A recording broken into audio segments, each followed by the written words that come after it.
Tidak, saya tidak menyesal karena saya tidak berbuat apa yang dituduhkan kepada saya. Tidak merasa menyesal? Tidak, Yang Mulia.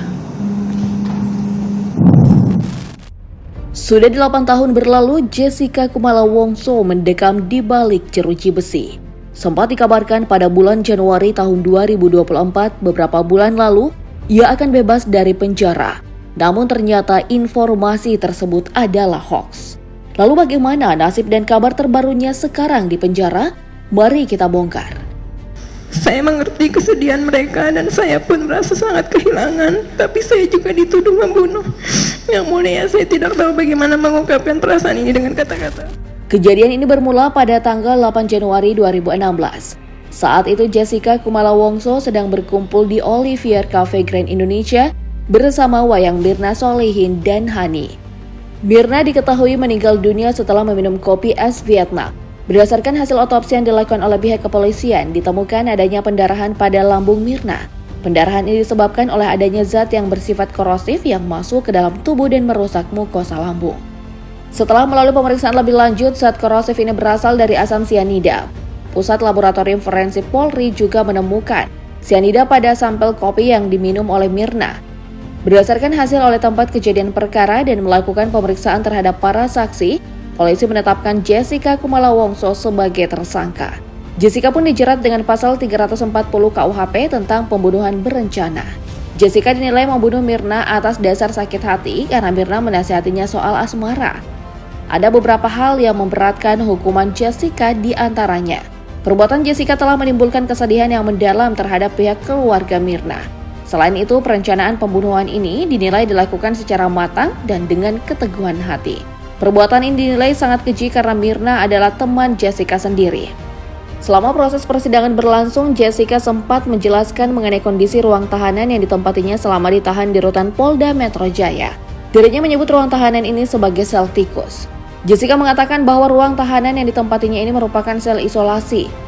Lebih lanjut, Mirna mengatakan bahwa sel ini digunakan untuk tahanan yang melakukan pelanggaran saat ditahan dan untuk tersangka kasus pembunuhan yang baru ditangkap. Jessica menyebut bahwa ruang tahanannya tergolong tak manusiawi, kotor, dan banyak kecoa serta tikus. Sebagai kuasa hukum, Jessica Otto Hasibuan pernah menyampaikan beberapa hal yang menurutnya mampu membebaskan kliennya dari tuntutan jaksa. Yang pertama, Jessica sebagai terdakwa tak mengakui perbuatannya sehingga alat bukti keterangan terdakwa tidak terpenuhi. Kedua, alat bukti surat berupa visum et repertum dan hasil pemeriksaan lab krim Puslab Polri juga disebut tak terpenuhi. Selain itu ditemukan adanya limfosit di dalam lambung Mirna yang menandakan lambung korosif karena penyakit kronis, serta ditemukan obat sakit lambung. Sehingga tim kuasa hukum Jessica berkesimpulan bahwa sejak sebelum Mirna meninggal, dia sudah memiliki riwayat sakit lambung. Adapun tanda-tanda korosif di lambung Mirna disebabkan oleh penyakitnya ini, bukan karena efek sianida. Ketiga dari 17 saksi yang merupakan pegawai Cafe Olivier, tak ada satupun saksi yang melihat Jessica memasukkan sianida ke dalam gelas, memegang sedotan dan menggeser gelas kopi milik Mirna. Selanjutnya berdasarkan keterangan dari ahli patologi yang menyebutkan bahwa tak ada kematian yang disebabkan oleh sianida. Dengan kata lain, tak ada tindakan pembunuhan dari awal. Oleh karena itu, Otto menyebut tak ada kasus pidana karena memang tak ada kasus pembunuhan. Berdasarkan alasan-alasan ini, Otto Hasibuan bersama tim kuasa hukum meminta majelis hakim untuk membebaskan Jessica. Kendati demikian, alasan-alasan ini tak cukup kuat untuk mencabut tuntutan jaksa atas Jessica. Selain menyita perhatian publik, kasus kopi sianida menjerat Jessica juga turut menarik di mata seorang produser. Disampaikan melalui pengacara Jessica, Hidayat Bostam, mengatakan bahwa kliennya ditawari produser film untuk menulis skenario tentang kisah hidup dan kasus kematian Wayan Mirna Solihin. Jessica pun menyanggupi dan mulai menulis kisahnya ini dari dalam penjara. Hal ini juga menjadi salah satu aktivitas yang dilakukan Jessica untuk mengisi hari-harinya di rutan Pondok Bambu. Meski tak terdengar lagi kabar terbaru mengenai tawaran penulisan skenario hidup Jessica ini, namun ada dugaan yang muncul di tengah-tengah publik. Dugaan ini mengaitkan kisah hidup Jessica dengan sebuah serial berjudul Sianida.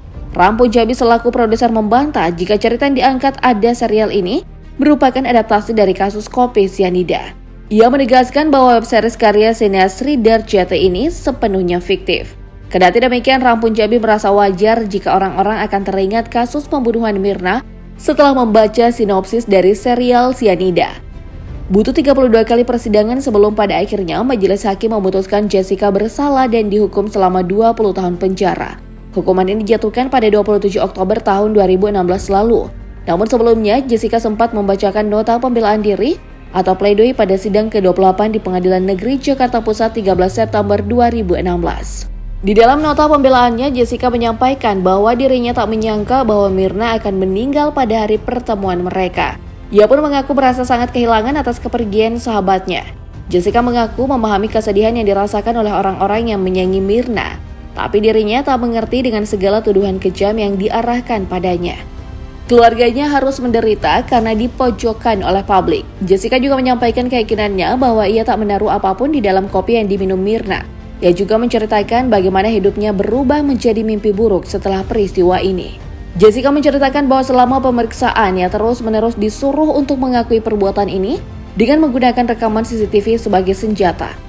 Dia juga harus ditempatkan di dalam sebuah sel berukuran 1,5 x 2,5 meter. Di dalam sel ini, Jessica diperingatkan kalau tahanan lain akan melakukan tindakan buruk kepada dirinya. Jessica juga tak boleh dikunjungi selama beberapa hari. Pada saat itu, ia merasa sangat takut. Lebih lanjut, Jessica menceritakan bahwa Direktur Pimpinan Umum yang menjabat saat itu datang dan membawanya ke satu ruangan. Pada saat itu, orang ini berbicara kepadanya menggunakan bahasa Inggris yang mengatakan bahwa dia merasa rendah untuk datang ke ruang tahanan dan menemui Jessica. Orang ini lalu meminta Jessica untuk mengakui tuduhan dengan dalih hasil pemeriksaan CCTV. Orang ini juga menawarkan jika Jessica mau mengaku, maka ia akan divonis 7 tahun hukuman penjara, bukan hukuman mati atau seumur hidup. Pada saat itu Jessica mengaku diintimidasi. Ia juga merasa sangat menderita selama proses hukum berlangsung. Meski begitu, ia tetap berusaha tenang menghadapi semuanya dengan terus berharap kepada Tuhan.